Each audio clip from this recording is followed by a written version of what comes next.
In rough and bumpy waters off Sax Point, winds howling at 25 knots, family and friends of a Canadian war hero gather to remember a man who many came to know as Joe. He was promoted in 1947 and 48, respectively, to able and leading seaman. Joseph Frank Wilson was born in England and moved to Canada when he was 5.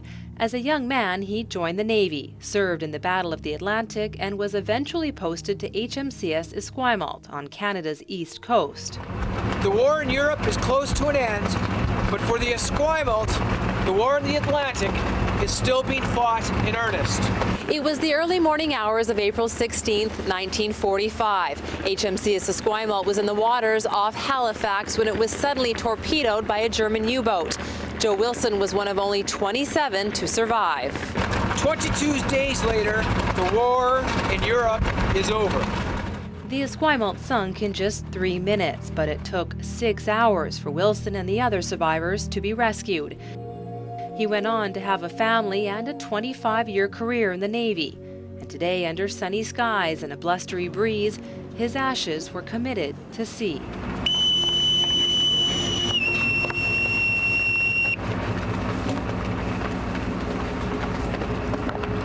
Joe, we thank you for your years of loyal service to the Canadian Navy. Joe Wilson passed away earlier this year from bladder cancer just 2 days before his 90th birthday. His wife Joan says he was here today watching over the ceremony, and he would have been thrilled. He was so involved with his Navy career when he was in it, and he loved the Navy. And I think this would make him very happy for his final resting place. It was very honorable, very awesome. Dad would have been very proud and very honored. Yeah. The Esquimalt was the last Canadian warship lost in the Second World War. And as it turns out, Joe Wilson was the last of the survivors. And so for here at CFB Esquimalt and the municipality of Esquimalt, it's a real connection for all of us to our past and our history.